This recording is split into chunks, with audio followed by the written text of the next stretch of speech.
Reese's peanut butter cups are the greatest, but let me play devil's advocate here. Let's see. So, no, that's a good thing. That's definitely not a problem. Reese's, you did it.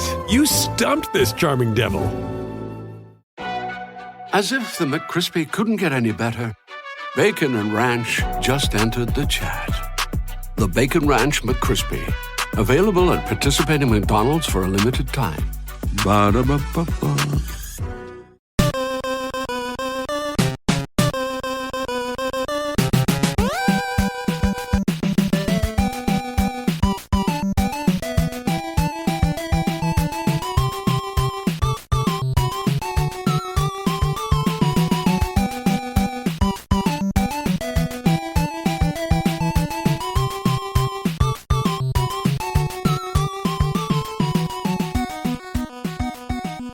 Welcome to the family here on Purple Mafia. I am your host, Paladino Joey, or Joey Owygen. Purple Mafia is available on Apple Podcasts, Google Podcasts, Podaman, Spotify, iHeartRadio, TuneIn Radio, Audible, Stitcher, Double Twist, all the wonderful applications you can get to listen to podcasts. Always appreciate those, and probably many more out there that I don't know about. It is a nice pleasure to join you once again today and have you on board as well. I always appreciate it. The Minnesota Vikings, unfortunately, do not come out victors in a very entertaining back-and-forth game. The Minnesota Vikings lose today 34-33 in Arizona. At the end of the day, well, it's just another extremely frustrating finish. It just reeked of the minute when Greg Joseph missed that extra point. And Ali Sidikai tweeted, "I hope that missed extra point doesn't bite us in the butt." Of course it did. And of course, Greg Joseph missed the 37-yarder that would have won the game as well. After yet another really good drive at the end of the game, we still find a way to end up losers. And Minnesota Vikings are now 0-2 in the season in extremely disappointing fashion. Off the charts. This thing is getting... It's funny how the... I always swear by Yahoo Sports. It was showing with 2 seconds left. Yes, Vikings are 0-2 on the season. And yes, you can argue we could very easily be 2-0. But when you can't finish a game, you can't hang on to the Mickey frickin' ball, and you can't make the kicks when you need to, well, you're 0-2. And you give up big play after big play. Well, maybe you deserve to be in that position because you gave up too many big plays. You didn't capitalize enough on the turnovers that you had. And luckily Vikings did not have turnovers in this game. We just missed kicks, missed an extra point, and missed a 37-yarder. Greg Joseph, who earlier in the game made a 52-yarder in very clutch, very ice-in-the-veins fashion, but of course when you need it most, you don't win the game. He made it last week to tie up the game, but when it's win or lose, literally win or lose, it just doesn't happen. And it just happens over and over and over again. Is it Mike Zimmer making the kickers nervous? Is it Vikings history? Is it the fact we just screw around and don't keep the guy, which I'll talk about forever, Kai Forbath, who was extremely clutch, put the Vikings in position to defeat the New Orleans Saints, and we did in the Minneapolis Miracle, which Kai Forbath did. And he's still kind of been all over the place, been a journeyman ever since. And Daniel Carlson's one of the best kickers in the league, and he's been hitting big kicks and helping the Raiders have a successful season, believe it or not. The Vegas Raiders again, as they finally got to have fans in their building, their brand new building in Las Vegas, Nevada. The Vikings right away looked like a much better team than they did last week. That's the good news, at least offensively. Like last week, the offense was a disaster. It was disgusting. The defense was okay, but disappointing in a lot of ways as well. The secondary, to me, still stinks. The secondary stinks. Thank you, Xavier Woods, for the interception. Appreciate it. Obviously, Harrison Smith has been one of the most valuable safeties in football for a long, long time. But generally speaking, it's been a huge frustration with the Vikings secondary this season. No Anthony Barr. We thought we were going to have no Eric Hendricks, but there he was. He played and he was decent. Obviously, multiple tackles for loss. He was solid in the game. Certainly not perfect because nobody is. Nick Vigil, huge interception.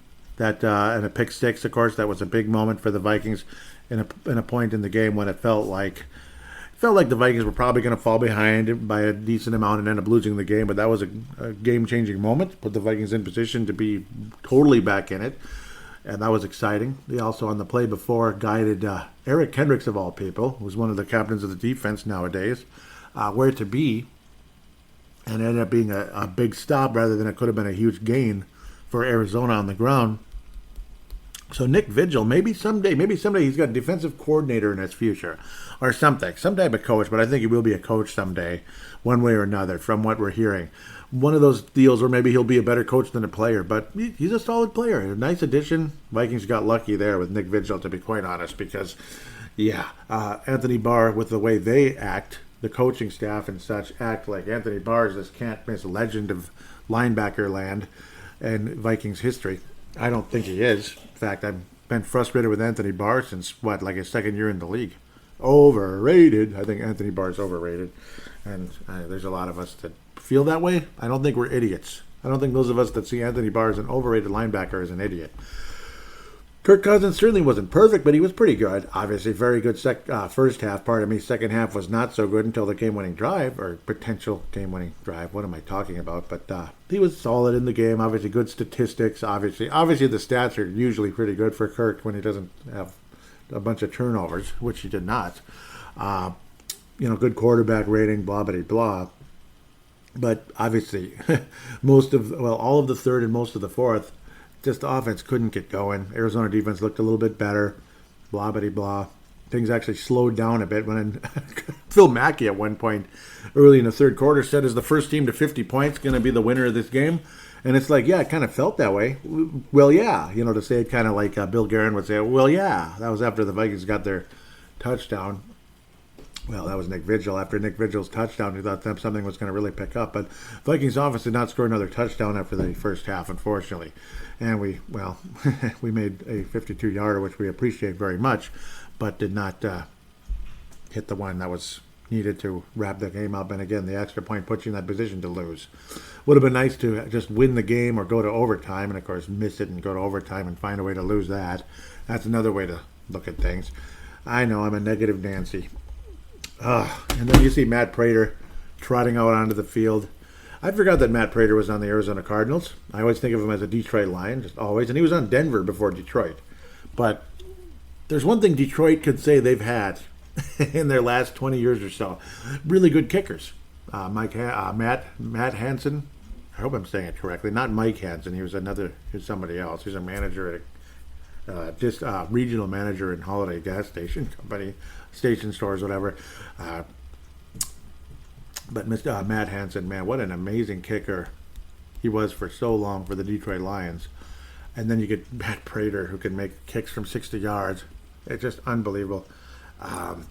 That's one thing that Detroit can say they've had. Hey, but yeah, Prater, a 62-yard attempt. It's like, oh, great. Of course, Arizona's going to take the lead at the buzzer, so to speak, at the end of the half. And I was thinking, why do I have a sneaky feeling the game's going to end this way, one way or another? It's going to be a one-point loss. It was. I mean, that's Vikings history, I guess, for you. They didn't ice the kicker either. Did you notice that? They didn't ice the kicker. Maybe they realized icing the kicker's stupid. It actually gives them a better chance of making it. Maybe they had him anticipating, oh, he's going to ice me and all that. He's going to ice me, so whatever. And then, oh, he didn't ice me and I missed. That's great. I missed and we lost. That's just great. Isn't that wonderful? Makes you feel warm and fuzzy on the inside, doesn't it? Oh, just look at that frickin' win probability. Oh, up, down, up, down, up, down, up, down, up, down, up, down, up, down, up, down, blah, blah, blah, blah. It's all over the place. Very entertaining football game. I'll give you that, and also give you another thing. The Vikings have a third receiver. He might be the number one receiver the way things are going. He's pretty good, isn't he? KJ Osborne's a really good player, isn't he? He really is. He catches the ball, and his footwork is really good as well. I remember the Chris Carter catch on the sidelines in the preseason. I was thinking, we can say all we want about that's preseason, but that still takes a skill set to be able to make a play like that, regardless if it's preseason against fourth string this or second string that or starter this or a Pro Bowl, perennial Pro Bowler, legendary cornerback that. He still made a sideline Chris Carter style catch in the preseason. Mediocre, below average receivers don't make plays like that. They step out of bounds, and they probably don't catch the ball either, but they find a way to step out of bounds and be in the wrong place. KJ Osborne might end up being a legitimate top 2 receiver at some point. Possibly. Adam Thielen, a couple of very clutch catches, including the touchdown. That was great very early in the game, but a huge third down catch, which was the second third down conversion in the whole bleeping game. Despite how we can brag about how good the offense was for an extended period, we sucked hardcore on third down. What was it, 2 of 10? So, literally like 20%. That's garbage. And of course, and Arizona was going to go for it in fourth. Oh, of course they're going to make it. And then it was, like a 35-yard gain. Just terrific stuff. It's just 35 yards. I mean, things happen. Things happen. It's just 35. Yeah, that's what it was. AJ Green had the big 29-yard play. Yeah, AJ Green, that was another conversion along the way. Oh, boy. D.D. Westbrook is alive. He made a couple of punt returns. But, there's a reason why Westbrook is out there. Let me tell you. I don't know what I'm talking about anymore. But there was a terrible play at one point. Just trying to force a kick return, and you wind up on the 2-yard line. That really helped. That really accomplished a lot. That was genius, wasn't it? Really accomplished a lot. We went up on the 2-yard line and having to punt out of the end zone. That was frustrating. Jordan Berry, the stats are good, but the last punt he made was pretty crappy, I have to admit. Other than that, though, he was pretty good. He got an N20 and blah, blah, blah. I'm just going all over the place. I apologize. I might sound crazy, but I don't want to act like I'm narrating the game to you. So, on the next play, Nick Vigil got the pick 6, which put the Vikings in wonderful position. And then... No, I'm just kidding. So I'll focus on the defense for a minute here. Good pressure by the defensive line, particularly Danielle Hunter with a all-pro type of game. He looks like an all-pro defensive end. Once again, our edge rusher, since we got to be modern about it. Edge rusher, 3 sacks in the game. He was unbelievable. And they were all in big moments, especially the third one, which gave the Vikings great opportunity to get the ball back and completely derail the Arizona Cardinals' chances to put the Vikings on ice. Awesome performance by Danielle Hunter. He's back, and there's a reason why he was my favorite Viking for about 4 years there. He's outstanding. He truly is. Mackenzie Alexander had extended time out there, and he was solid. Not spectacular, though. Definitely not spectacular. I mean, obviously, when you're making the tackles, that means the guy's catching the damn ball in order to get there. Patrick Peterson was absolutely humiliated on a play as well, which cost us big time. And I mean huge. That was absolutely embarrassing, to be quite honest. I'm trying to remember. Yeah, that was the Rondale Moore play. Oh my God, that was horrible. Just like, what's going on here? Terrible play down the stretch. I mean, he was just caught sleeping, basically, was Patrick Peterson. 77-yard touchdown play. Obviously, it was caught about 30 yards prior to the end zone. But when nobody's in front of you and, Patrick Peterson is in God knows land, that wasn't fun. So one of those welcome home type of moments, it's just, it was a nice, kind greeting. Like, welcome back. We love you, but we have to do this to you as well. Sorry. Yeah, well, at least Justin Jefferson got in the end zone this time around. We're glad about that. We don't have to worry about that one being called back. I can't say I can't get mad at the refs too much in this game. Of course, the fumble, really, like Nick Vigil had recovered a fumble. That was overturned. That would have been a huge change there. Instead, Arizona gets in the end zone. Big shocker there. That was too bad. Would have been nice. I mean, we would have been pinned way back there at like the 2-yard line again, but whatever. Would have been nice to have the ball and Arizona not in the end zone. That would have been a nice thing. Definitely a lot of back and forth, but I don't know. I mean, the secondary is not real good. Chris Boyd had a really nice, well, when you go to special teams, that was Chris Boyd. Really nice gunner play, huge stop. So Chris Boyd's a good special teamer. That's great to see, but obviously is a real full-time, any type of part-time cornerback, probably not somebody you want in a big way. Michael Pierce much quieter this week. Tomlinson just a single tackle in the game. It was just an assist at the end of the day. One assisted tackle in the game. Delvin Tomlinson continues to struggle, unfortunately. Breland continues to get burned and beaten over and over and over again. Nobody's really excited about that one. And there's a reason why he was available for only $2 million. He thought he deserved more than the 1.5 the Vikings were offering, so he got, 2.5 or something. I'm glad we did that. I'm so glad, but I don't know. Not good. Cameron Dancer looked solid, though. He made a big stop down the stretch.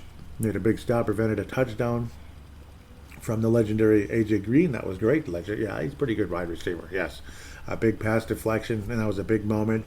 So we appreciated what Cam Dancer was able to do, definitely. Generally speaking, I also appreciate the offensive line keeping Chandler Jones completely out of the box score. Nothing but zeros, so good for him there. They kept J.J. Watt in check for a while. That was nice. No sacks, of course, but he's more of a run stopper later on. Though one of his tackles for loss on Dalvin Cook ended up being a turned ankle. That was frustrating for Dalvin Cook, I'm sure. I did say something about Dalvin Cook on Twitter that probably annoyed some people. It got a lot of impressions, but very little interactions. A lot of people saw it, but no likes. And I think 3 or 4 people just looked at my profile and left right away. Woohoo! I was saying basically, Dalvin Cook is not an MVP because oftentimes he always misses some time, and it was 2 weeks in a row he had a huge fumble that cost us in a big way. I mean, it's just too much. Getting tired of the turnovers. And I was saying I was kind of putting him and Adrian Peterson in the category of the fumbling. He's not as bad of a fumbler as Adrian Peterson, but he does fumble fairly frequently, I would have to say. It kills you. It kills you, and it was really frustrating for me at the time. I'm sure a lot of you hate me and disagree with me for saying that, if any of you saw that on Twitter, but I don't know. At the moment, it was one of my hot takes, so to speak, like hot take police, they say on Score North. That was my hot take at the moment, so maybe I got arrested for that one, for having too much of a hot take there. Max Williams, the former Gopher, huge game, seven targets, 7 receptions, 94. And again, that 34-yard play was absolutely huge. It was also a bit of a miracle tip play. The ball was batted in the air twice, and then Max Williams happened to catch it and kept going for a while. And it was a huge first down for Arizona and made us all feel warm and fuzzy that a former Gopher had a big play. It's great, but of course it was against us, just like a former Gopher played for the Kansas City Chiefs. Oh, Bell, one of the greatest Gophers ever back in the day, ended up helped crush the Vikings in the first Super Bowl we played in for the Chiefs. It's wonderful. It's just wonderful to see that happen, I guess. Happy for you. Oh, boy. It's a shame. Yes, we're going to say forever we could very easily be 2-0, but that's why you got to finish the play. Hang on to the bleeping ball, score at the end, and wrap things up. Make your damn kick. Maybe Greg Joseph would have missed the kick in that situation as well, when the Vikings were in a huge position to win that sucker last week. Maybe Joseph would have missed it, or maybe we would have just kept going and got in the end zone. Who knows? But regardless, the Vikings never saw the ball again after Delvin's fumbled in Cincy. And, Greg Joseph missed 2 kicks that would have won the game. Well, one of them would have at least had the game tied. The other would have won the game regardless. The field goal at the end. You got to be clutch when you need to be. But unfortunately, we weren't when it mattered most. At least Greg Joseph wasn't at the end of the day. The defense was good at times. It was terrible at times. Obviously, Kyler Murray can play. He can move, and we're happy for him there, obviously. The multiple interceptions were very exciting. They were big moments. We thought we had a chance to possibly just maybe pull away and have that type of a game, but it just wasn't meant to be. At the end of the day, it just wasn't meant to be. One other crazy thing that was fun, an urban legend. Are you ready for an urban legend of the week? Are you ready?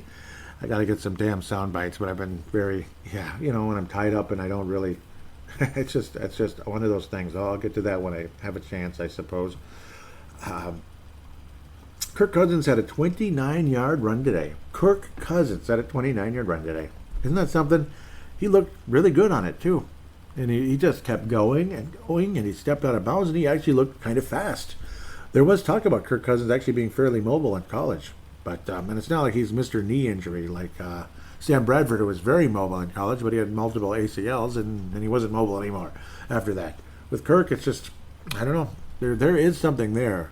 on occasion. And he didn't have to slide either. He just went out of bounds. It was a really nice play, actually, on a third down. That was one of our conversions. So one of the 2 conversions we were able to get. Great job, Kirk Cousins. I thought he played very, very, very well today. And yes, Dalvin did too, but the damn fumbling. Just hang on to the ball, for God's sake. They're not even counting a fumble on him there, but he did, didn't he? I'm confused. Very confused. It should be on there. But regardless, hang on to the ball, regardless, so we don't get in a position where we have to have the ref bail us out. Pray to God that the ref bails us out, because he sure as hell didn't in the Cincinnati game. So, start on the road with 2 games, not the easiest thing in the world. Obviously, poor history in Cincinnati, that the Vikings should have been better last week. Should have beaten Cincinnati. We looked fantastic against a pretty good Arizona team, an improving, very, very much improving Arizona team with a lot of talent on both sides of the ball. And it just didn't finish. That's just all there is to say. The Vikings did not finish. And if you can't finish, well, what good are you? You're 0-2. You're 0-2, and that's what counts most. Finish the damn game, and the Vikings didn't do that. The Fran Tarkenton Award for this show has got to be Danielle Hunter. He was absolutely freaking awesome. Strong honorable mention to Kirk Cousins, KJ Osborne, Delvin Cook, all those guys. Those are honorable mentions. I want to go with Danielle Hunter, though. He made the big plays when he needed to. He was just, when the Vikings, it was big moments. They made big plays. Vigil would have been a huge nominee as well, with his little kind of coaching, in-game coaching at the right time, right place, and the pick 6. But he did miss some tackles that were just, come on, you got to get those, man. Come on. Obviously, I mean, get some, obviously, and he's a limited guy. He's not a star. He's not a Pro Bowl linebacker. But Danielle Hunter's not an all. He's not a Pro Bowl defensive end. He's an All Pro defensive end. That's what he is. So, he is absolutely fantastic.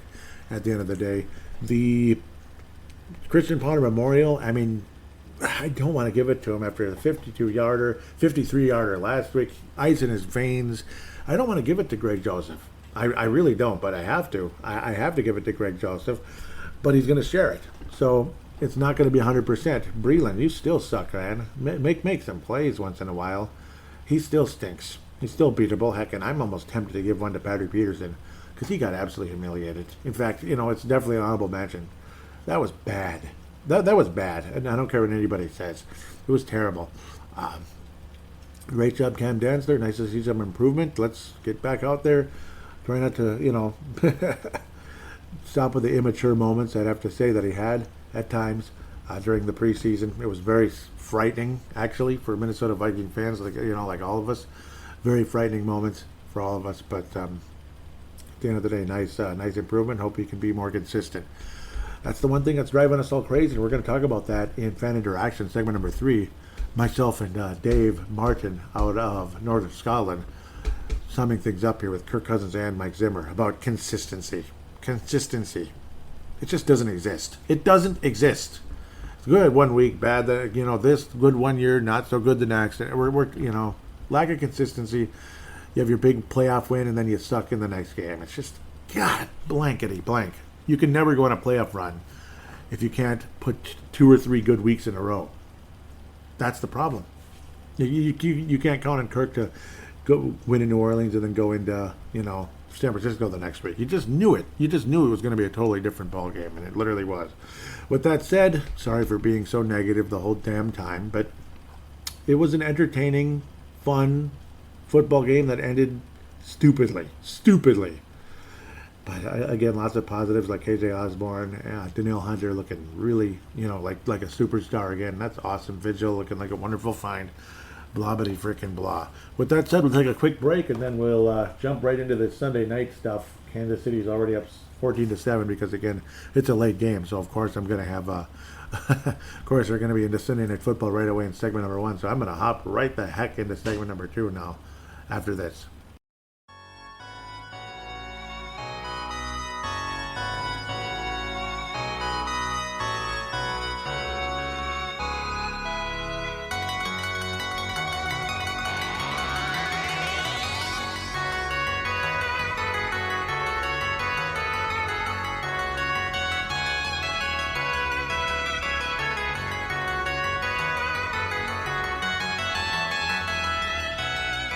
And we are back here on Purple Mafia, segment number 2. My favorite.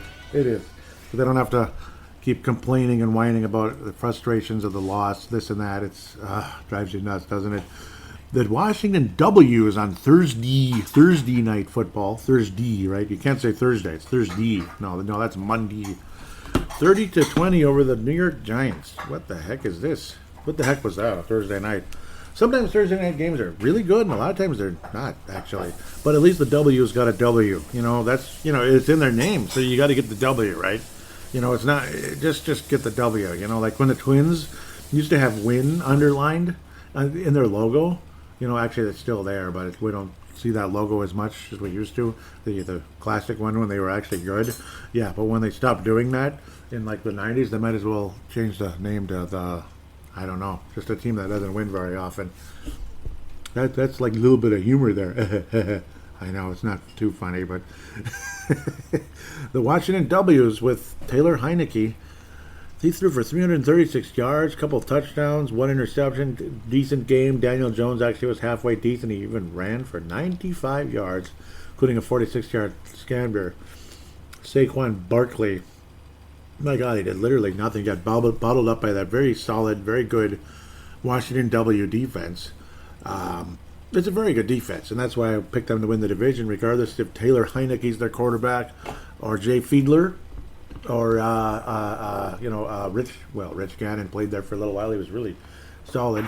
Went to Kansas City, was better, and he was at Kansas City first, and then Washington. And then he blew up with Oakland and got an MVP. Yeah, so Taylor Heineke's probably going to get an MVP with the Raiders or something in a few years. We'll find out. Maybe he'll get an MVP with Washington football. Oh, the Washington W's. I don't like to call him that. It feels like kneeling down to the something to the Pitchfork Nation. I just want to call them the W's. I don't want to kneel down to Pitchfork Nation. Sterling Shepard, another sterling game in the air for him. But the Giants, unfortunately, for them, down to 0-2. And the W's with the W. 46 attempts, Taylor Heineke. Well done, young man. Antonio Gibson, not Adrian Peterson, but Antonio Gibson. 5.3 yards a carry on only 13 rushes. That adds up to 69 yards. A very consistent, very solid effort. I like Washington. I do. And it's not because they look like the Gophers, who finally actually did something decent this past weekend. 34-0 over Colorado. About time. I mean, they barely beat a team called Miami of Ohio last week. I believe they're the Red Knights. Cool name. Especially if you like Benilde St. Margaret locally in the Twin Cities here, St. Louis Park to be exact. But cool name, but Miami of Ohio. Not quite the same as Ohio State. Not quite. I don't have a whole lot to say about the Washington W game, but I'm glad they won. And we'll wait on Chicago, Cincinnati, that figures. Cleveland and Houston. Vince Germano, well, there you go. You're back to 500 and hopefully well beyond that. A 10-point victory over the Houston Cowskulls. God, that's a more interesting name than the Texans. The Cleveland Ohioans and the Minnesota Minnesotans. Wow, what a name. Creative. At least the logo is good. 31-21 over the Browns. Again, most boring helmet in the league, but kick-ass uniforms. Baker Mayfield, you always got to have that interception, don't you? Come on, Baker. Protect the ball. Baker. Protect the ball, Baker. That's why they call it Baker's chocolate, because Baker's chocolate's bitter. It's not that sweet, wonderful milk chocolate. So it's Baker's chocolate when you look at the Browns. Yeah, so there's going to be a little bitterness mixed in. Stop with the interceptions, Baker. Come on, you're better than that. But at least they won the game. Nice running attack again. Chubb and Hunt, very very balanced attack. Chubb definitely the better of the two today. But very solid overall game for Cleveland. Happy to see them win. Generally speaking, they're now moving in the right direction. Hopefully they continue in that way because I like Cleveland, damn it, and I want them to win sometimes. Los Angeles Rams heading to Indianapolis, a club that you'd have thought both of these teams would have a pretty good record, 2-0, but I guess they can't if they had to play each other in week 2. Los Angeles Rams, though, man, not bad. They got the job done on the road. 27-24 over Indianapolis. Frank Reich, unfortunately, 0-2 start, despite having Carson Wentz able to suit up. But somebody called Jacob Easton had to play with 5 snaps. It didn't do a whole lot other than throw an interception. Good for him. Stafford with the mediocre to fair to partly cloudy performance. A couple touchdowns and an INT. But Cooper Kupp was downright freaking awesome. Again, like they were saying on the PFF.com, paging Cooper Kupp owners for fantasy football. Only 163 yards and a couple touchdowns. So if you have Cooper Kupp as your tight end, that's a cup of, that might be the Holy Grail. That cup might be the Holy Grail right there. Pretty damn awesome. In fact, for tight ends, he's got to be one of them. Awesome day. Michael Pittman Jr., very strong performance for the Indianapolis Colts. But Colts, unfortunately, they were hoping, kind of a gamble with a guy that went number 2 overall in the draft not too long ago. And he looks like a guy that's, maybe it should have been a 4th or 5th rounder at this stage. It's just too bad. Injuries sometimes completely derail guys. Maybe Wentz will figure it out one of these days that he just doesn't look that hot. He just doesn't. Buffalo Bills, after an extremely frustrating loss last week to the Pittsburgh Steelers, head into Miami and say, "Get out of here." That's basically what they did. It was Buffalo and no turning back. 35 to zilch. 35 to zilch. Singletary into the end zone very early, about 3 minutes into the game, and it was pretty much all downhill from there. 35 to zilch. No numbers were too spectacular. It was just kind of a total team effort type of game. The ball was spread around, blah, blah, blah. Very solid performance, getting by everybody. And, of course, Miami went through some nasty moments. Jacoby Brissett, actually, I'm kind of a fan of his. He's decent, but he didn't have a good game against the Buffalo defense.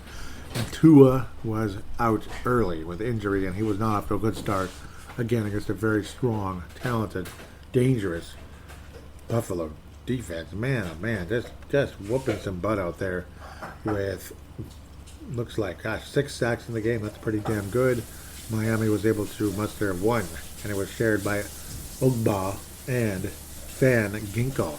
Andrew Van Ginkel. That is a cool name. That's a cool name. But that's about the only thing cool about the Miami Dolphins in today's game. A rematch of the 1992 season's version of the AFC Championship game, and the result is the same in terms of Buffalo winning. Wasn't quite as ugly. Marino's Dolphins didn't get slaughtered that bad by Jim Kelly's Bills, but it wasn't a particularly good game for the Dolphins. In fact, I wanted the absolute opposite matchup. It would have been cool to see Marino versus Steve Young in the 92 Super Bowl, but it just didn't happen. It would have been, January 93, but you get the idea. New England versus the Jets. The Jets might be saying just end the season again, but at least they might have a quarterback in the future. Hopefully they hit the right guy this time. Didn't look like it today, though. Bill Belichick made him look like an idiot. 4 interceptions, and that's about it. 200 yards and 4 interceptions. Humiliating overall day for him. Mac Jones just kind of solid, generally speaking, in a 25-6 convincing win for the Patriots, who are 1-1. They lost barely last week by a point, if I remember correctly, and I do. Solid win against a team that's just, just end the season. That's what Jets stands for the last 5 years or so. We'd like to see the Jets get good again, because when they're good, they're fun to watch. And I love those uniforms. Really cool uniforms, and not kidding. I'm not being sarcastic. Their uniforms are awesome. Hopefully it works out with Zach Wilson and co, but not today. Not today. It was a thumping. A thorough thumping by a team that's not that great yet. Both rookie quarterbacks. Mac Jones, just yards basically in the day. No interceptions and no touchdowns. Nothing overly spectacular or exciting. Just a win for the Patriots. That's all we got to say there. San Francisco versus the Philadelphia Eagles, the Beagles and the Eagles. The 49ers are 2-0. And that NFC West, was I correct about the NFC West? Was I correct? Was I? It's a damn good division, isn't it? And Seattle's in last place. So we'll talk about them last because that's next week's opponent. And the history between Seattle and Minnesota, we'll talk about that when we get a chance. Jalen Hurts, just not a whole lot to say there. Garoppolo solid, got things going early. Again, not a whole lot to say. Too exciting about Garoppolo, just solid generally speaking. Hurts was better on the ground than he was in the air, that's for sure. Completed about 50% of his tasks. It's just not a very overall good game. No turnovers, but nothing exciting either. Garoppolo, man, he attempted 11 rushes, and he did get in the end zone once. Good for him. But San Francisco playing short-handed again. And Robbie Gould still around and kicking for the Niners, hoping to get a ring at some point. Because he wasn't going to get one with Chicago, that's for sure. No. And Marcus Epps, very, very important thing to note. Marcus Epps, did I call it or did I call it? I liked Marcus Epps a lot. Obviously, I may have I wasn't guaranteeing this, but I said he kind of reminded me of Harrison Smith a little bit, like Harrison Smith light. Might end up being a really solid safety in the NFL. Might end up being a great, was it 5th round pick by the Vikings? 5th or 6th round pick by the Vikings out of Wyoming. I was extremely impressed with Marcus Epps. And then we just kind of cut him right away, or cut him, kind of let him go, because I forget if it was we were getting George Iloka or something like that in 2019. It was something like that. Like, who cares? Just let him go. And the way Judd was just like, yeah, who cares? Judd Zulgad, who I think is a good sports mind, but he wasn't on that one. I was thinking, why do I have a feeling that one's going to be like one that we gave away a little bit here? The Eagles claimed him off of waivers, picked him up, and didn't see a whole lot of action right away, but he looks like a pretty solid safety for the Philadelphia Eagles so far. Off to a good start. He does. Marcus Epps is playing a role with those Philadelphia Eagles, and he's not bad. He's going to be a good safety, I think. Not a star, but he's going to be solid, and maybe it would have been nice to have Epps with Harrison Smith. You could have learned from him, and things might have been quite interesting. So that one's bugging me a little bit. Not a pretty game at all.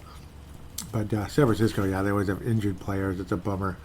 Another guy out forever. I believe it was, what was that guy's name? Mostard. Yeah, Mostard with a crazy name. Las Vegas Raiders after that exciting win on Monday Night Football. That was fun to watch.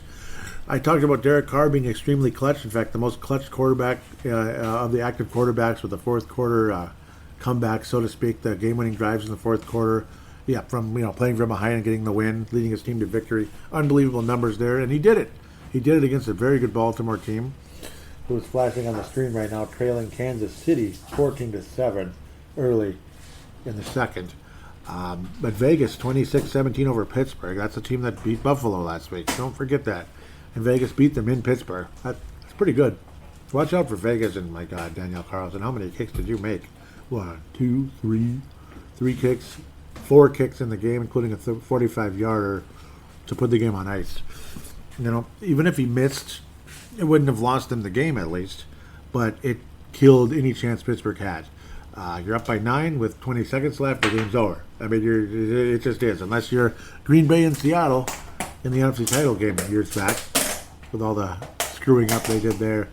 Derek Carr, there's something obviously, and he struggled for a while after that nasty injury. I believe it was broken ankle. I don't think it was an ACL. People keep saying that. I think it was a nasty ankle injury, if I remember correctly.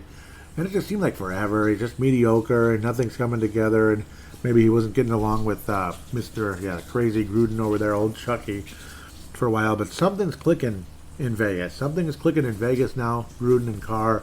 And obviously, he's finally being recognized for what he is, a winner. He just might actually be something. And it's like you think, Derek Carr, a winner? Nah.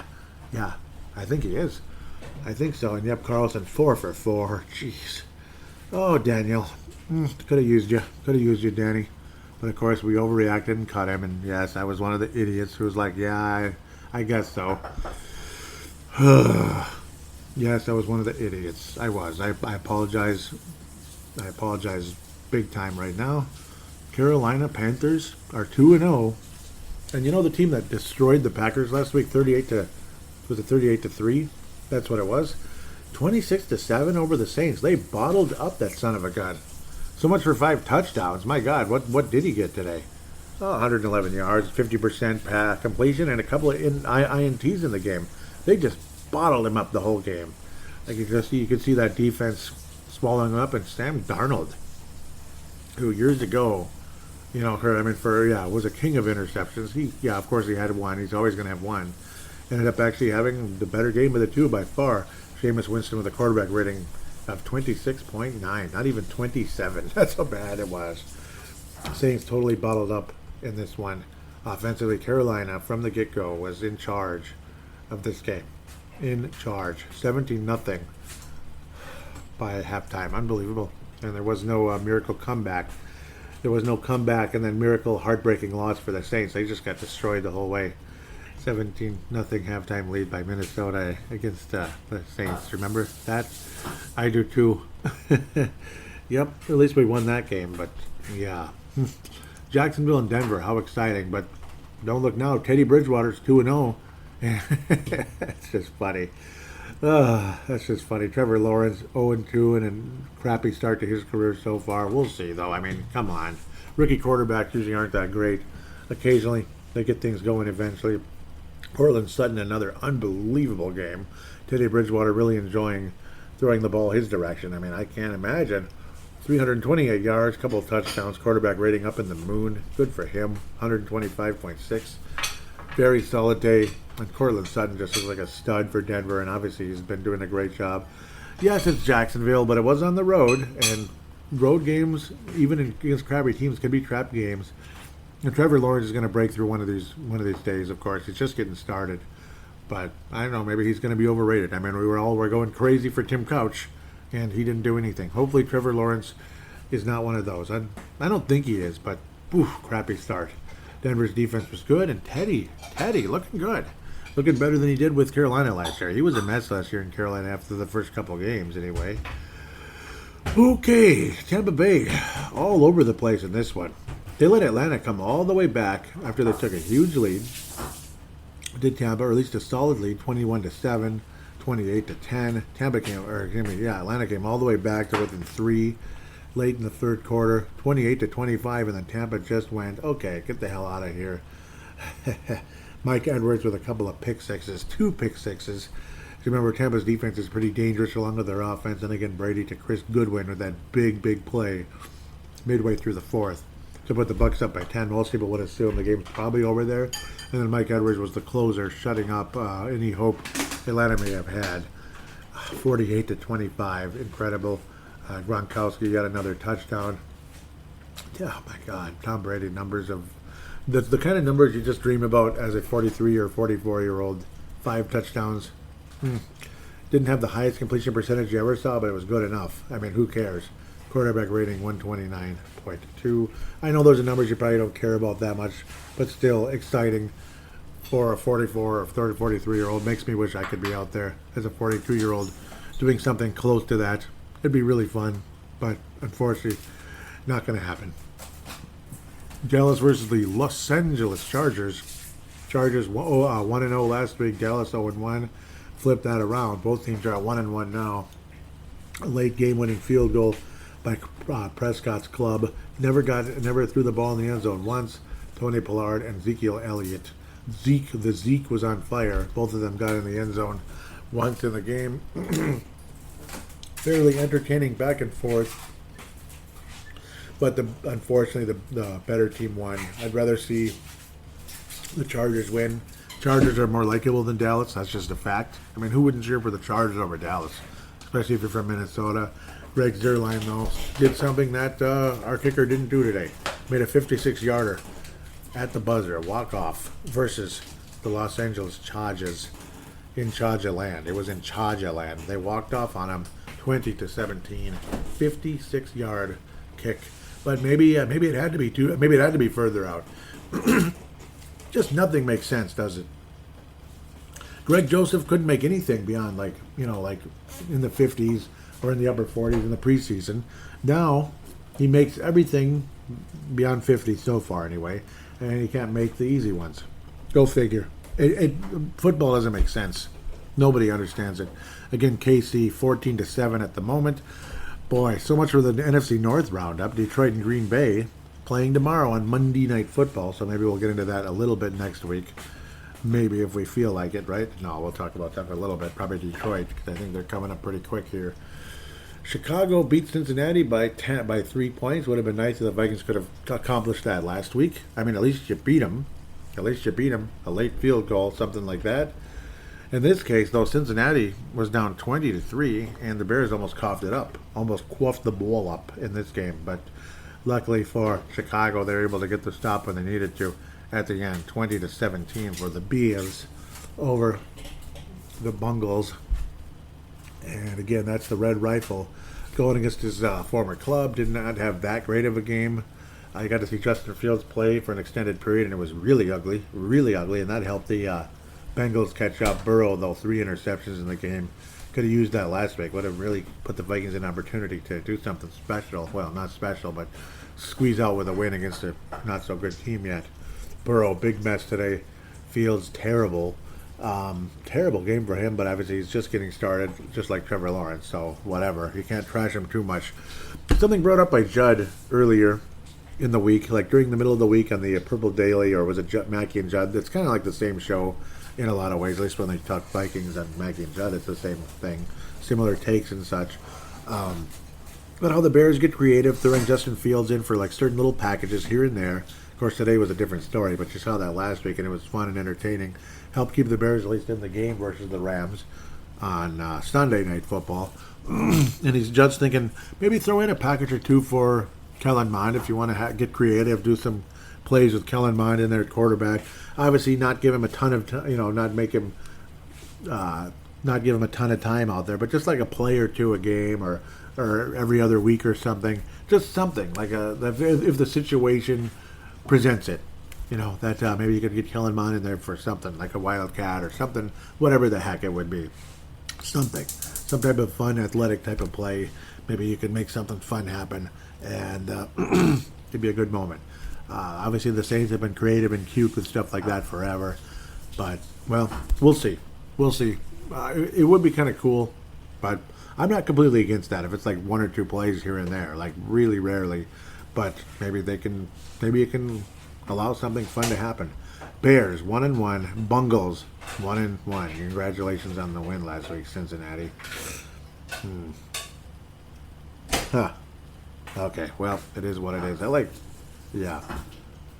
am looking at this correctly, I believe. Yes, I like Cincinnati's pants better than I did last week. They're kind of weird looking.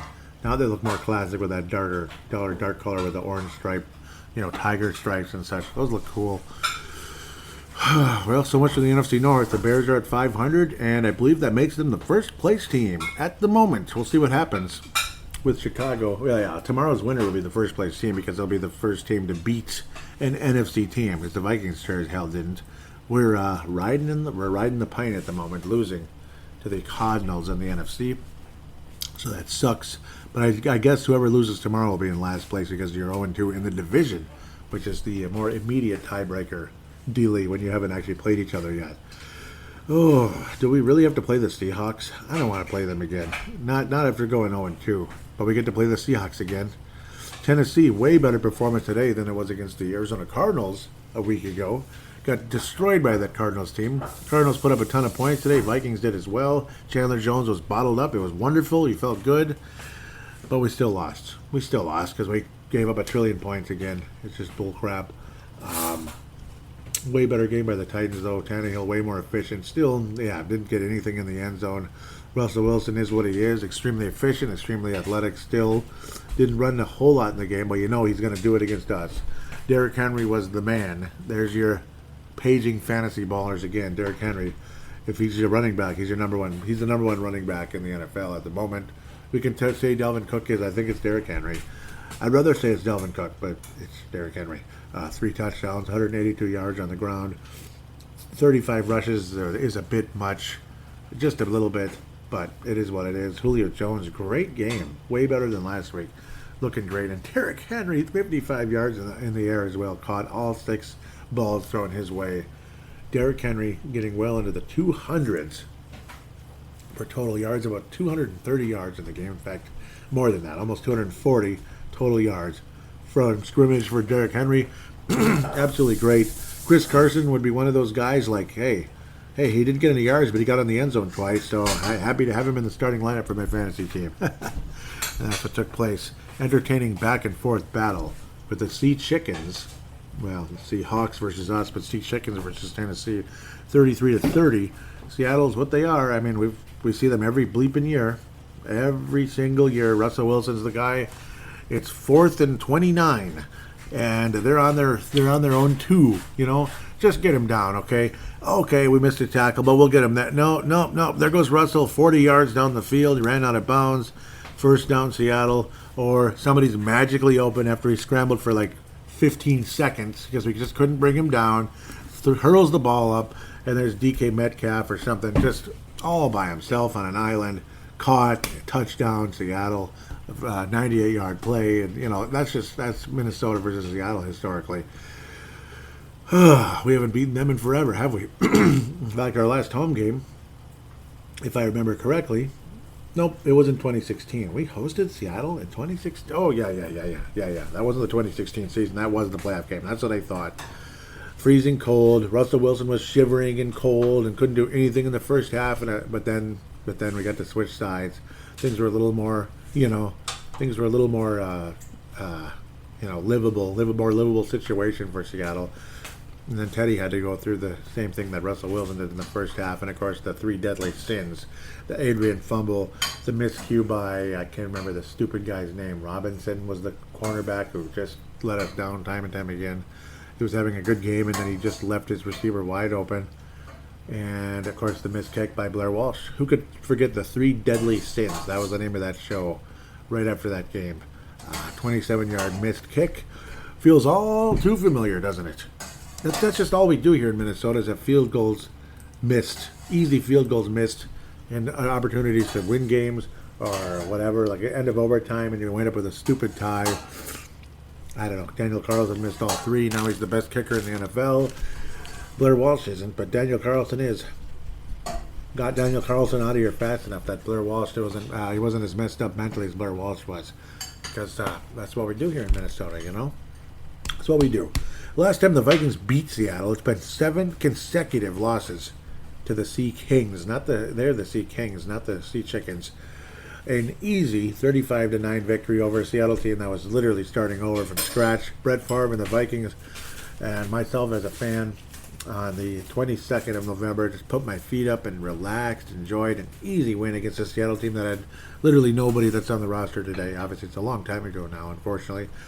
Vikings were one of the best teams in the NFL, if not the best that year. In fact, I'd argue we were top 2 in the league with the Colts. The whole season, Colts and Saints and Vikings. There was the 3 of us, and everyone else was daylight second, that kind of thing. What a fun game that was. We'd actually beaten the Seahawks on the 22nd of October in 2006 in Seattle. Again, that's the last time we beat them. Chester Taylor's awesome game.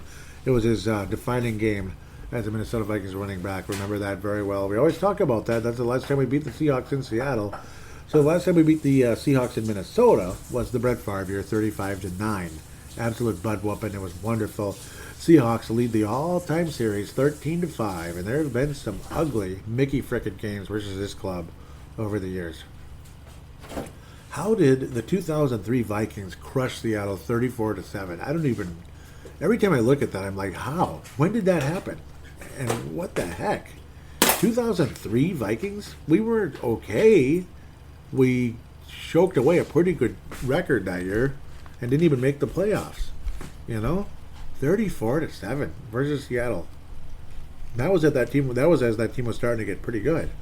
And the year before, Mike Tice's return to Seattle as head coach of the Vikings, that 48-23 embarrassment. Oh my God, that was bad. Oh, to think that was only the 7th time in history the Vikings and Seahawks had played, because there was some long stretches when these teams didn't play at all. We played twice in the entire 80s. Can you imagine that? Opened things up way back in '76 to win. Solid Viking team going on to our last Super Bowl appearance. Tarkenton and the boys, 27-21. Our final Super Bowl appearance was coming up that year. By '78, we lost by 1, and then we lost 3 in a row. Our first win since the beginning was 1990. Wow, 14 years later. Tarkenton and all them were long gone. And the Dome had already been around for about a decade almost. A small little win in 90 to keep the Vikings' little playoff hopes alive. No, we were bad that year. 96 Vikings destroyed by Seattle. That was the one. Rick Meyer made us look like morons. I still remember that. That was a decent Viking team with a good secondary, and Rick Meyer made us look like idiots. And I was thinking, Rick Meyer's one of the most disappointing picks of all time. He was awful, horrible, and he made us look like morons the whole game. God, that was bad. Nope, it was John Freese. I keep saying, I brought this up before. Rick Meyer was the quarterback of the Raiders that beat us. I keep forgetting that. And I swear he beat us in an earlier year as well as Seattle. It was the Raiders. I always mess that up. John Freeze, that's who it was. Another guy that you don't know who the heck that is. And I believe Warren Moon hurt his ankle or something in this game. No, it was just a bad day. David Pollard, remember him? Lamar Smith, wow. Yep, Chris Warren. Those are some cool names from back in the day. Carter had a great day, 142 yards. I love looking at history, but history's not on our side. But I got to think the Vikings, sense of urgency is going to be sky high. Start out 0-3 versus Cincinnati, Arizona, Seattle. Seattle finally hosting Seattle for the first time since 2015, the playoff game. No, yeah, the 2015 season. Just weeks earlier, Seattle had demolished us. Literally, just 1 month earlier, Seattle demolished us 38-7. No Harrison Smith. That was when Aaron Rodgers, Aaron Rodgers embarrassed us. Russell Wilson embarrassed us back-to-back weeks. Almost derailed our season, but luckily we still won the division. But derailed any hopes of getting a first-round bye, along with the Arizona loss to that year. Could have been a great season, actually. 2015, we had a chance. Our defense was young and really good that year, but here we are. All these years later. It's been a bad run against Seattle. Hopefully the Vikings can change that. I say no. I hate to be the bearer of bad news. I hate to be a negative Nancy, but I think the Vikings start off the season 0-3, and the fans that want to talk about tanking and the Zim Reapers, meaning they're trying to, it's the Reaper after Mike Zimmer, not the defense. But the Zimmer Reapers are going to be out. They're going to have their sickles ready to go to take away Mike Zimmer, take away the coaching soul of Zimmer into the abyss or whatever the heck you would call it, the afterlife. I don't think the Vikings are going to beat the Seahawks. I don't like our history. We've never beaten Russell Wilson. Again, last time we actually beat them was way back when they had they had nothing on the team. It's not been a pretty thing, Zimmer, against the Seahawks. It really hasn't been. And it's not necessarily all Zimmer's fault. Just in general, we've had a bad history against Russell Wilson. Mobile quarterbacks, we all talk about that. Somehow we find a way to lose against these guys, and I think the Vikings end up not winning the game. It's going to be really, really high scoring. It might be similar to that 33-30 thing in Seattle, but I'm thinking it's going to be higher. 38-34. Seattle beats the Vikings in a barn burner, a shootout. You'll see spectacular numbers. I think Justin Jefferson's finally going to eclipse the century mark. But I also do believe that KJ Osborne is going to eclipse the century mark. Dalvin Cook, we'll see what happens. But I think you're going to see some really nice numbers in the air in the game, more so than on the ground. But then again, maybe you're going to go from Derrick Henry to Dalvin Cook, as long as the guy A, stays healthy, B, hangs on to the bleeping ball. Maybe Dalvin Cook will get 200 yards on the ground. I don't know. Just to kind of like match up with Derrick Henry and say, see, I'm even better. But it'll probably be more like 120 to 150 for Dalvin. Still a great game. I think it's going to be more of an aerial attack for some reason. I mean, I got to think we got to have some kind of got to get this thing going a bit more. This and that. It's great to have a good running game, but obviously I get a vibe there's going to be a little more of an aerial attack versus this club. But the Vikings still find a way to not win the game. 38-34, Seattle over Minnesota. I'll be back for fan interaction after this.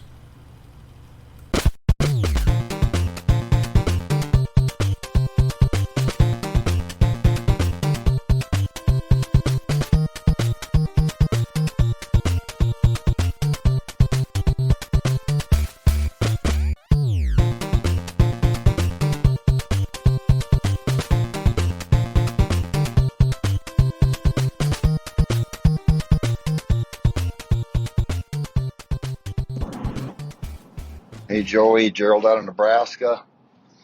Hey, I think I'm going to try a different route here. I'm just getting burned out on Facebook and Twitter and social media. I'm sick of the politics. I'm sick of COVID. I'm sick of just all the general crap, or a lot of it that goes on social media. Not sick of Vikings football. Purple Mafia high on my radar screen, so might go this route for a little while and see how it works. I'll try to make my comments short. So just a couple comments. Anthony Barr, honestly, why is he still on our roster? That guy needs to retire. Anthony Barr would probably pull something going to the store to get a loaf of bread. I mean, the guy gets hurt just all the time. I can't remember the last time I seen him even play out on the field in a legitimate game. So I don't know what's up with Anthony Barr. Don't know if he's coming back or whatever. They said he might be back here shortly. But anyway, as far as the game goes, just in general, yuck. Looked like a preseason game out there. Just they weren't in sync. There was no chemistry. All the penalties and the offsides. I thought we were going to have Patrick Peterson and Rashawn Breeland were supposed to be something pretty great. They were getting turned around and penalties and getting burned. And I don't know. Outside of that, I mean, I still feel like we were the better team, but drop passes. Honestly, it just looked like a preseason game. Maybe we're just paying the price for resting a lot of those guys.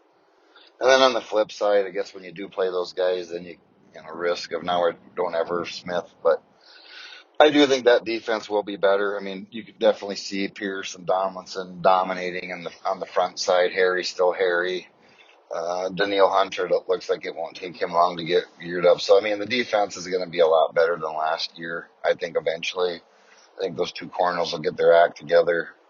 Don't know if the offense is going to be as good as last year. We were a lot better than people gave us credit for last year. But losing Rudolph, losing Irv Smith, losing Riley Reef, not getting our Dare Saw ready to go. They're just not be quite as good. Delvin Cook, he's Delvin Cook. I mean, the guy was still cracking some really tough runs. I don't think he ended up with a lot of stats, but he still looks like Delvin. And that fumble wasn't a fumble, at least in my opinion. But not sure we deserved to win that game anyway. I'm not really worried about it. I think last year we were 1-5 with the less talented team. I came back. I think we ended up being 5-5, and then we were actually in it. Couldn't close a couple games I should have closed last year. So I don't know if I'm going to panic yet, but hopefully it's just the short preseason and we didn't play a lot of those players. So we shall see. But I'm not going to panic yet. I bleed purple blood, so I'm never going to go away from our team, and we'll see. It's pretty early yet, but I think just a real sloppy start. Just like I said, just felt like a preseason game. But anyway, that's all I got for this week. Love the show, Joey. Thanks for that. And who knows, maybe I'll call in next week or every other week, or maybe I'll go back on Facebook and make comments. But anyway, for now, Skull Purple Mafia Nation. Talk to y'all later. See ya. Thanks. Bye. Joey, Gerald, Nebraska. Last week was yuck. This week is like, I can't believe this happened to us again. The curse continues. The Vikings curse continues of missed field goals at critical times or whatever. But I felt like this might have been a game that we actually should have won. Went on the road and played better than I thought we would. And still came out on the bottom again. But so still it's 0-2. I'm still not going to panic yet. I thought they played better today. But that secondary has just got to play better. Too many blown coverages. I have to believe they're going to figure that out with the players they got back there. But that secondary has got a lot of work to do. You guys would know if you watched the game, I only caught little bits and pieces of it on the radio, so I still got to watch it on Game Pass, which I hate doing when they lose. But anyway, I get to go to the game next week, so I don't know. I am looking forward to it, but we're going to have to play a lot better to come out on top. We're going to have to steal one from the Seahawks now to get back. Otherwise, we might start to have to panic here pretty quick. But 0-2 is never fun. But anyway, Joey, we'll talk to you all later. And I thank you for those call-ins, Gerald. Keep those coming. That was nice. Yeah, Anthony Barr, yeah, you think he might pull something heading to the grocery store or something. Pretty much, it's frustrating. And if he has to drop back into coverage, it's like game over. I think he's been misused for a long time about the possible pass rush. I don't know what they're afraid of doing that. Otherwise, I think he's, at very least overrated. And, yeah, overrated, overpriced. You could go on forever about that with Anthony Barr. It's good that you're not panicking yet, especially after last week and how much better the Vikings look today. But then again, as you head after this week, you're still not panicking. That's good. I'm trying not to, but I don't know. Now I'm thinking we're going to go 0-3 versus Seattle. I'll probably be wrong, and I hope I'm wrong. I hope I'm wrong. I'm not trying to be Mr. Perfect Record here about the Vikings losing all of our games here, and we end up having a terrible season. I hope not. I hope it's a wonderful success. Maybe I mean you never know. A lot of teams have started 0-2 and went on to have some success. Unfortunately, though, the percentage keeps getting worse and worse. Though, if you get to 0-3, you're really in trouble. Especially versus, Seattle's the kind of team I think the Vikings can beat. But, my God, the mental block there is with Minnesota and Seattle's unbelievable. It's actually quite scary.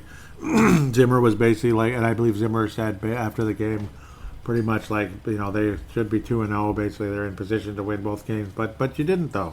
And that's the problem. You just didn't. That's the worst part. Those were really good call-ins, though. Yeah, keep them coming. I understand if you don't want to and maybe prefer to go back to Facebook or this or that. But I guess we'll see. That's all up to you. And I enjoyed what you have to say. I love the passion that you bring, and that's it shows that you're a very loyal fan as well. So we head towards Twitter at Purple Mafia Show Yep, that way I'm not going to babble and talk over everything you said and, like overanalyze it and go crazy. So I really appreciate it. And yeah, basically just giving you the floor. And there's nothing there I can really disagree with at the end of the day. I'm trying not to panic, but kind of. and it's not even about panicking. It's just not having a good vibe. And it's, like you said, it looked like a preseason game again versus Cincinnati. And it sure did. It looked exactly like the preseason games, like against the Chiefs and such. Regardless of the quarterback was, and the Chiefs. Baltimore tied it up. Now the Chiefs are ahead again. Great. Thank you for the retweets. Tanae Brown out of New Zealand. Malcolm McSween out of California. And Vince Germano out of Australia. Thank you guys very much for the retweet of episode 346. What's going on? Somehow, did I not tweet out last week's show? I thought I did. At 347. That was like the season preview. I don't know what happened. Did I not tweet it out? I did, though. That's weird. I guess it's not here for some reason. Maybe it got shadow banned or something. In this day and age, don't be surprised. I'm not sure. This is confusing. I want to pick up where I need to be. Okay, so I guess I'll start with Sebastian Barton. He says if we could... Oh, nope, that was last week. So that was last week. Hold on to the damn ball from Tanae. I believe I might not have gotten to all these, so I'll just get to it here. Mad Martin opens things up. Northern Scotland. The legendary Mad Martin says, that was a sloppy, ugly loss. Looking at the team schedule, this team could be 1-5 or 0-6 at the bye. This is the first off-season preseason where I've taken a back seat and not really paid much interest in Vikings football after this garbage. I'm glad I did. Mad Martin says, going to be another season of mediocrity. The offense's play was boring, and Zimmer's defense is outdated. It's starting to look that way, isn't it? It really is. It's going to be a long season. So, yep, those I did read last week. Viking Lifer, that would be Dave Hickey. What was I saying? Okay. I was saying all of us thought our secondary was going to be better this year. I'm not seeing it. Call me an ass, but I'm not. Dave Hickey says, agreed. Yep. So, yep, to now we're where we need to be. I must not have tweeted it out or something. But I swear I did. Maybe I didn't actually press the button. I had it ready to go and didn't actually press it. That's funny. It's happened before. Mad Martin says, yet another solid podcast, my friend. Totally agree the vibe is off, man. It still feels like it. It was better this week, but it still was off. Something's off. Permanently, I think, with the kicking situation. Permanently. You might have a good moment or two, and then the funny stuff starts happening again. He says, that game is just a continuation of the 2020 season. The Vikings are not very good. That first half was disgusting. They deserved that loss. That was against Cincy, of course, because we're going to get caught up here quickly. I was saying, say what you like about Derek Carr. The guy is extremely clutch. Vegas Raiders. Yep, that was awesome. Here we go. Sebastian Barton says, I doubt he told anyone or cared, but cool he responded. Who is this? Okay, so, it's Kellen Mond. He was saying, Sebastian got a response from Kellen Mond. So he tweeted Kellen Mond saying, Kellen Mond could play this badly. Might as well get the Rook experience because we are pissing away $40 million. Hashtag MN versus Cincinnati. Hashtag fire Zimmer. Hashtag get Kirk out. Kellen Mond responds with, I'll pass on it for you. Interesting. But Kellen Mond responded to Sebastian Barton. Pretty cool. And congratulations, Sebastian Barton. Welcomed in a new boy to the world. His name is Caleb Kirill Kaprizov. How dare you? That's going to be an evil name in this town. No, I hope not. Brave the Wild. That's the name of my Wild podcast. Sorry for doing that. I shouldn't even say that. But Kirill Kaprizov, still unsigned. He's bringing in Caleb Kirill into the world. Congratulations. Sebastian and Amber Barton, hopefully you're listening. Maybe both of you are. Maybe Sebastian is. Hopefully one of you is. And congratulations. Happy to see that, and big major congratulations bringing another one into the world. I believe he's 26 now, Sebastian. God, Sex, and Sin podcast. That would explain why he hasn't had a show the past 2 weeks or so. I'm missing it. Love listening to it on Sundays, or now it would probably be Saturdays. The way things are going on Sundays, it's a little different now. Malcolm McSween says, I think. So I said, eat bleep Cincinnati. That's garbage. After that, what happened? Tene says that was an awful call, but hold on to the damn ball. That was a good rhyme. Malcolm says totally agree. Although he doesn't have the AP label as a fumbler, Cook has some bad ones while going to the ground in his time as a Viking. Yeah, he's had some frustrating ones. That must have, that tweet was much later, but that's fine. It was later, like after that Cincinnati game, but way later after it, just a few days ago. Mad Martin on the road, in the dark, blinded by the light, like 1977 song, but not on a motorcycle like in the song. Mad Martin says, I'm on the road, but I hear we've scored. That was our first touchdown early there.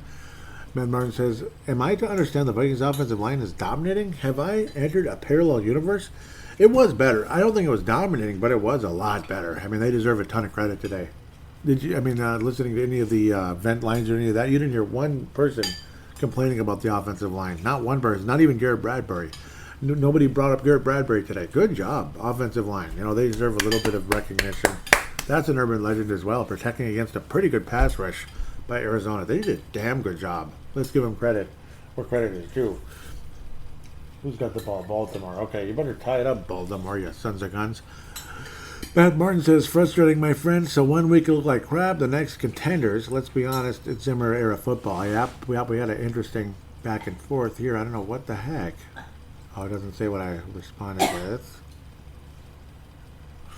Yep, I was saying superior game by the Vikings offense thus far. Yep, and I was talking about the lack of consistency was driving us crazy. And then I retweeted it with a response, and it was, yep, I said, truer words have never been spoken. It's always different. No consistency. Yep, the Zimmer era football. 2018 to 2019. 2017 to 2018. 2015 to 2016. Hello? Sound familiar?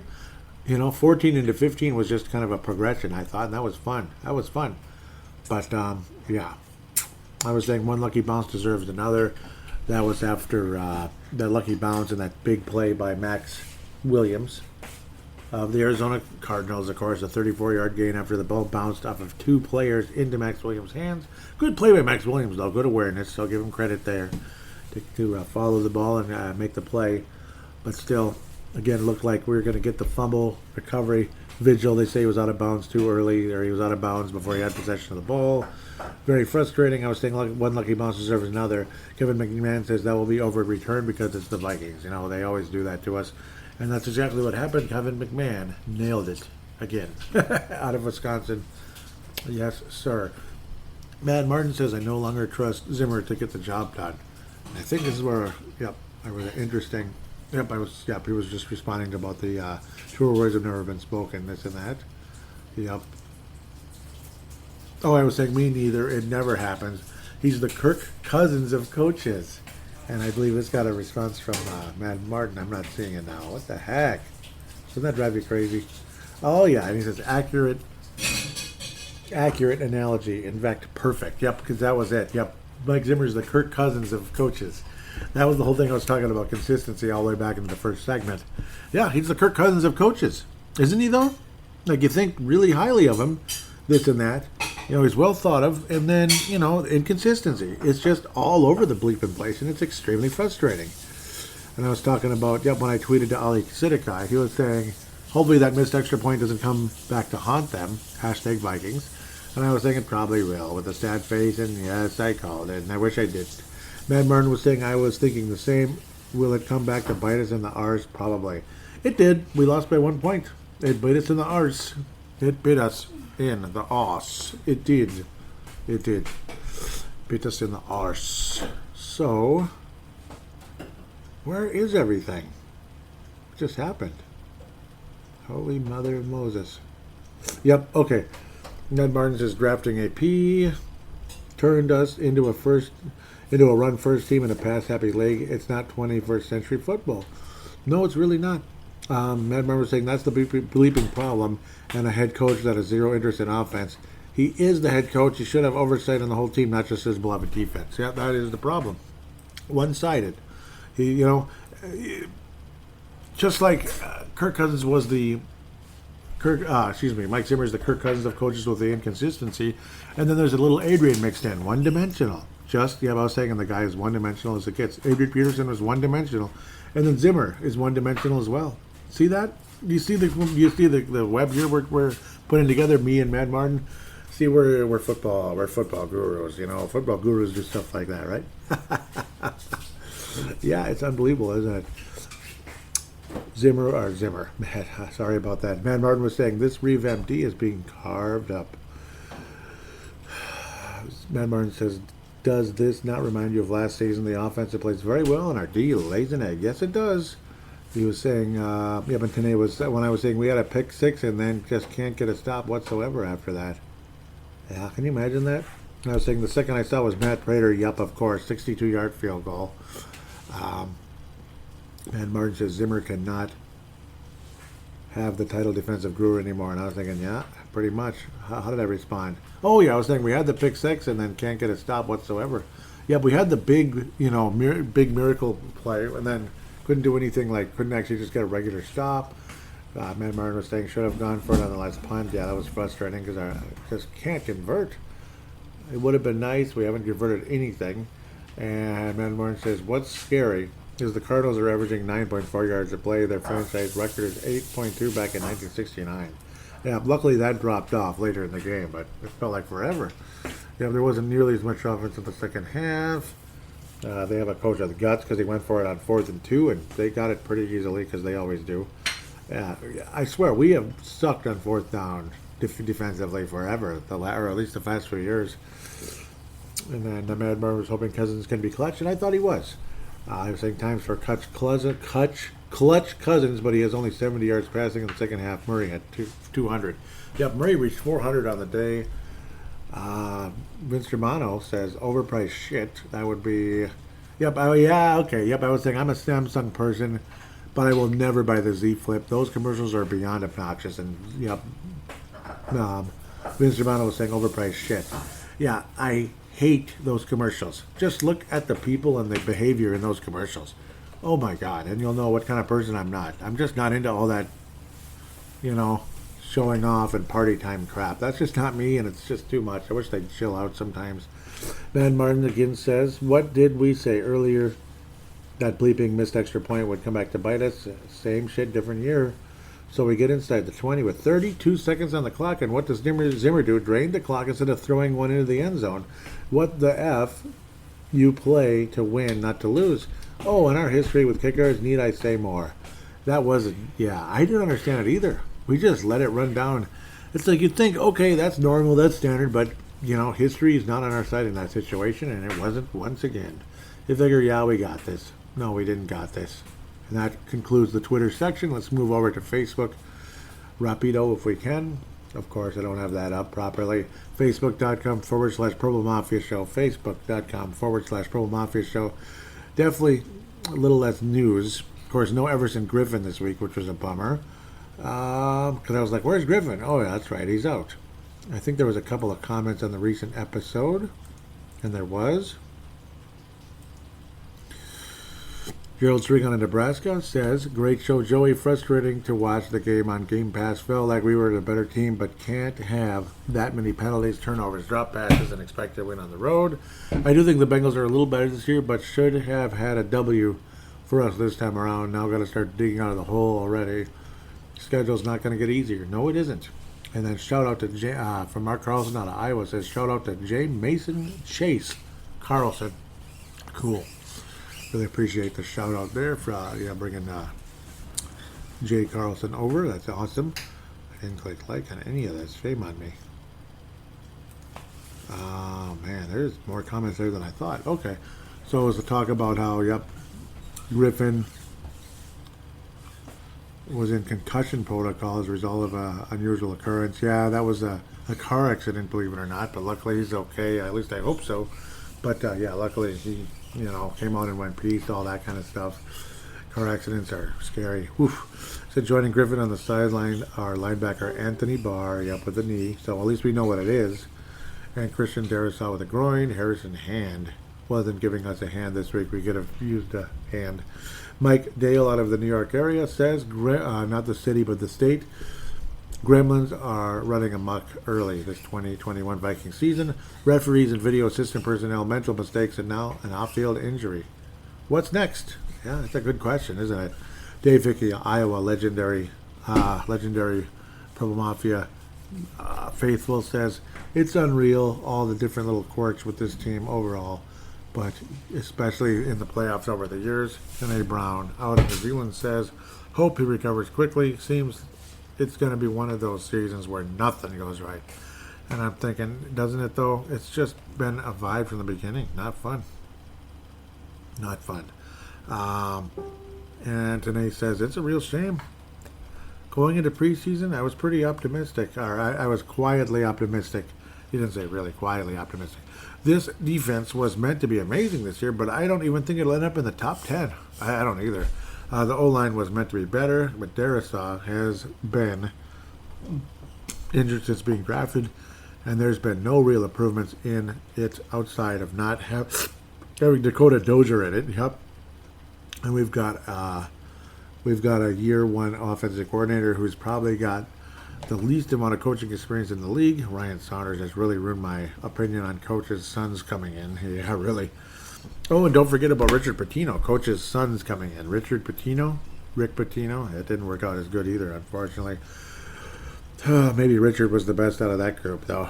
Yeah, I'd say he was. I don't know. It just seems like everything's going the wrong way. Wish we had kept Stefanski. Ooh, me too. That would have been a big thing, I think. Big difference, I think. In-game threads. There's a few here, obviously. Stop saying most relevant. Let's go to all. Stay away from mine and read everybody else's, unless there's a response. My comments suck. Yeah, a little bit. Dave Hickey was like, I can't believe this crap 62-yard kick by Prater. I believed it just because it was Prater, and it was frustrating, but we saw him do it with the Lions quite a bit, I suppose. Mike Dale, again, New York State, says Osborne starting where he left off last week. Promising, but not getting carried away. Yep. He was good. Yeah, and I'm not going to call him Chris Carter, but he made some great plays. Jeff Freeland says, let's get this bleep show started. If Cousins gets sacked less than 7 times and Jefferson goes off, maybe we have a chance. We did have a chance, and we still lost. Mike Dale says, I knew it. The Vikings kickers wear clown shoes on their kicking foot for game winners. Predicted it. Yep. I could feel it too. Brett McCarthy was saying, oh no, Cook is down. Ooh, I'm seeing a familiar name. That's been a while. Very exciting to see that one. Hopefully he's able to come back again. Here, obviously he's probably a busy guy though, it sounds like, with the many kids now. More kids than before. We'll get to his name in a moment. Babbling too much on my part. Mike Dale says it's quite premature to say that Justin Jefferson, Thielen, Osborne, wide receiver collective are the next reincarnation of Warner Brothers 2000 Rams. Woo! Or the Three Amigos mid-late 80s Broncos, Jackson, Johnson, Natil. But I'm liking what I'm seeing. Put your third best corner on KJ Osborne at your own peril. Yeah, because he's going to make a play. He's a good wide receiver. Ben McCarthy, oh no, Cook is down. Shelby Lund says, our coach sucks. He had a chance to go for the win when he was moving the ball, but messed around banking on the kick and got what he deserved. That was frustrating, wasn't it, Shelby? Tony Coleman, out of South Dakota, the legendary Tony Coleman. Rides again. I hope I hear from you more often, Tony. I really miss you. He says the kicker curse continues. Yes, it does. Ben McCarthy says nice pick 6. That was Vigil, of course. He says playing lights out both sides of the ball. They keep this up, we got a chance. Cedric Paulding says kickers have one damn job. Yes, they do. Dave Hickey says they are going to screw themselves on this drive. I guess they got a field goal and Joseph redeemed himself so far. That was that 52-yarder after the missed extra point. Yeah, because the comments are all scrambled, which is unfortunate. I don't know how to make it chronological. I wish I could. It sucks. In the post game, it doesn't really matter too much, unless something weird happened off the field. Gene Sopur, I believe this is his first ever post, says Vikings suck. That's funny. Dave Hickey says they better not get something with 14 seconds left in the half, and they did. Yep, the 50 to 62-yarder. That's why you were saying, are you kidding me? God, Facebook scrambles everybody's comments up. Ben McCarthy wraps up the in-game thread saying, and just like that. Wow. Yep, that was that kick. Here we go. Post-game comments, because there are a couple more were popping in as I was doing the other segments. I'm glad you guys got these in time. Guys and gals and guys. Leland Albertson. That was just 4 minutes ago. Glad you got that in. That's awesome. I'll probably go down, up. I'll do it that way. Then it's older ones.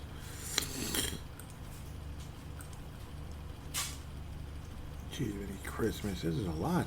Why would it say no? Okay. Jesse Ball. Well, that was just 5 minutes ago, but I'll say it anyway. Being a Vikings fan is like that movie Groundhog Day. The same thing keeps happening over and over. Yep. The floor feels like we're in some kind of time lapse. Was it time lapse? What do they call that? I forget what they call it in Star Trek The Next Generation. I can't remember. Time loop. It's a time loop where you just keep going back and forth, and you can't get out of it until you finally figure out what's causing it, and then you finally get out. Where the Starship Enterprise kept getting killed, but luckily they were able to keep coming back. They were very fortunate for that, because if the Enterprise, normally the Enterprise blows up, everyone's dead, and that's it. But they were able to keep coming back because they were stuck in the time loop and ended up saving them. They would have died like 6 times or something in that episode. It's pretty crazy. Cool episode. Ted Lynch, I believe, first post says, why? Another talk about another loss. It's all been said to death. Well, yeah, but that's why we're here, I guess. Maybe that's why the numbers are going to drop down to the doldrums again, I'm sure. He lives in Stockton, Cali. Cool. So, welcome aboard, Ted from Cali. I hope I hear from you some more. Hopefully you're not bored with us. Jeff Froyland says, let me make sure something, doesn't say Iowa, says, barf. They played good today, but just heartbreaking at the end. Never rely on the kicker. No, never rely on the kicker. Matt LaBelle, locally Twin Cities, I believe originally from Wisconsin, says, would you expect anything different? No. Bud McCarthy, South Dakota, says, lost for words, played good today, and go down that way. Dave Hickey says, I would say my targeting awards go to Daniil Hunter and Nick Vigil. Yep, good choices. The punter, to none else than Mike Zimmer and his stumbling bum timeouts, and his shitless kicker, Greg Joseph. Yep. Mark Carlson, Iowa, says, I can't really comment too much. I didn't see any of the game, but did listen to most of the second and third quarter at AM Radio 730 from Worthington, Minnesota, who always has the game. My game comments are, why can't we put a team away with all the points scored? We could not keep the opponent from scoring. And lastly, what I listened to was very exciting for the most part. Skull Mark from Iowa. Yeah, it was a fun game. It's just, crappy ending. Dave Hickey says, that was quite a do-it in the desert. And we come up on the short side because of what you say, kicking, and Zimmer hates kickers. So why they meander up to the line and waste precious time when they could have one more shot at the end zone, and then he leaves it up to the kicker Zimmer burns a timeout right before the 2 minutes, and he could have used it at the end. His clock management and timeouts are bad. That's a main part of his job, and he has failed throughout his career. I cannot disagree with that. It's been, yep. I mean, it's been a big thing, and that's why I said he's the Kirk Cousins of coaches. You know, he's kind of good, but then he's not. You know, he's not when you really need him to be good. Leland Albertson wraps up this section saying, kicker curse continues. Fight hard to stay in the game. Putting up points to have to sit there and watch the ball go wide after 50 years as a fan. It's getting tiring. I agree, Leland. I really do. I really do. Big time. Dave Hickey, a remarkable overall job. Mad Martin, all of you guys. Dave Hickey, Mad Martin, you're going to share the gold today. Awesome interaction. Awesome job. Gold-plated silver star for those great call-ins from Gerald String out of Nebraska. Thank you so much for the awesome interaction. Mike Dale, you get Mike Dale should also get a silver. And Bronze Star to Mark Carlson. Thank you guys so much. Mark and Leland. Bronze Star, thank you guys so much for the interaction and the great comments always. Thank you so much. Can't thank you enough. I always forget people. I always think somebody's getting left out, and I'm just thinking of those names now, and I'm like, man. But I can't. You know, obviously you guys know how much I value you. I can't be like, oh, yeah, just give it to everybody, you know, because you just got to go with the flow, this and that. I mean, there's somebody right now. It's just aching inside of me. You should probably have a silver, but I'm not gonna. I'm gonna keep my mouth shut. It's just aching. But I mean, all of you guys are like at least you know. You're so good and so valuable, and again, that's why I keep coming back, even though the frustration seems to last a lifetime. Oh man, I guess if the Eagles can win a Super Bowl, why can't we? If the Buccaneers, you know, without Tom Brady years ago, could win a Super Bowl, why can't we? You know, why can't we? Why can't something happen one of these years? See, Seattle was one of the worst franchises. Seattle and freaking Tampa and the Saints. You know how awful those franchises used to be? A lot of you that have been around football for longer than me even know how awful Tampa, Seattle, and New Orleans were for eons. So it's like, okay, why not us? Why not us? You know, it's got to happen one of these years. It really does. You know, I mean, gosh, you'd think the San Diego Chargers / LA Chargers will have 3 Super Bowls before us. That's what it feels like sometimes. And technically, the Cleveland Browns, original franchise, has 2 Super Bowls now. Of course, that franchise was actually decent. They actually won the championship in the 60s before the Super Bowl, so let's not forget that. They were pretty good around the Green Bay era. That's where they played Green Bay in the first Super Bowl. So, yeah. And then it was Johnny Unitas in the second one, if I remember correctly. And then Unitas got number 3, I believe. No, I think he got like 5 or 6. I apologize. 3 was the JETS, I believe. They got that one Super Bowl, if I'm remembering correctly. 68, yeah. The JETS with that goofball. Yeah, we all know who he is, Joe Namath. Oh, Joe Namath, give me a break. All right. Goofball, isn't he? With that said, though, thank you guys so much. And yes, it always pains me to think, oh no, this guy should probably get consideration for gold, silver, bronze, whatever. It is what it is. I mean, you guys know how much I value you. You guys know it so much, even when I just kind of bounce around and go all over the place. With that said, hopefully things can get cleaned up. And again, why not us someday? Why not? I don't know why not. It just hasn't happened, you know. It just hasn't happened, and it hurts. I hope things change someday and someday soon. With that said, let's get to the final details here, contact details and all that good stuff. Where am I going? Obviously, if you want to do what Gerald did today, that is called an audio submission. Audio submission, and he did a fantastic job, didn't he? He did a fantastic job. And don't be shy out there. Don't be shy. Anywhere from, you know, whatever it is, if it's 30 seconds or 5 minutes, whatever it is, it'd be welcome, very welcome on the show, as long as it's somewhat Viking related. Obviously, Gerald is great Viking related to call-ins there. Any of you out there, maybe I haven't met you yet. There was somebody named Bryce a long time ago. I don't think it was Bryce Farrell from Maranatha. Maybe it was, but it didn't sound like him. He sounded like a younger guy. A long time ago, he was like a really nice caller, and then he disappeared. It was so sad. Malcolm, his calls were always so great. You know, I mean, it'd be nice to hear from any of you. Jason from Delta was the original caller way back in the day from Iowa. It's funny how the first ever caller to this show was from Iowa. And it's just, yep, Iowa. You know, I just love it. And obviously, Gerald, Nebraska, unbelievable guy. Awesome. Always appreciate all of you so much. Mark has called in a few times. Dave Hickey has. He's more than welcome to call in again. Really appreciate it in a big way. Just can't thank you guys enough. Always. But to do that, to actually call in, what's wrong with me? I'm babbling here.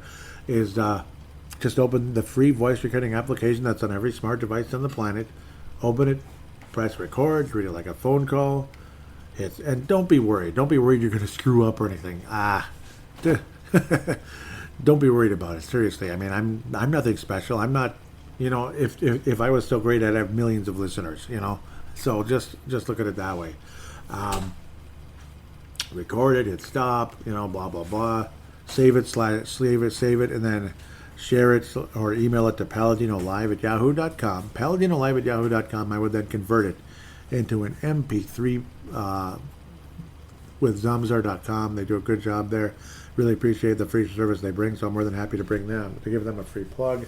Vig It. Time to get that Vig It application, which I should plug this after the first segment, and I keep bleeping that up. What a jerk I am, honestly. I'm pissed at myself. I keep doing that now. There are 3 different ways to use the app. Feel free to use it any way you want. Of course, social media for sports bettors. You can post and pick to see what others are saying about the games. Vig It Betting League's a month-long betting competition to see who the best sports bettor is over the course of a month, which, of course, right now, that sounds like a lot of fun. Because there's a lot of football games going on, right? Maybe pick the Chargers over the Cowboys, and you lost. Feel free, free to play sportsbook, bet free coins, win real prizes. They're free coins, it's all play money.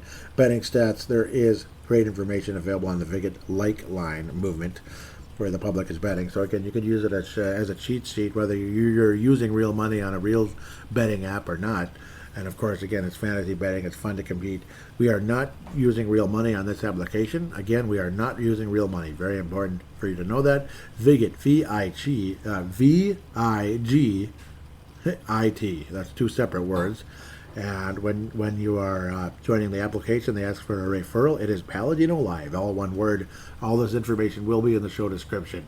Again, please write a positive rating for Purple Mafia on Apple Podcasts, Audible, or Stitcher. Those of you that have in the past, thank you so much. And anybody considering it, please do. It only takes a minute.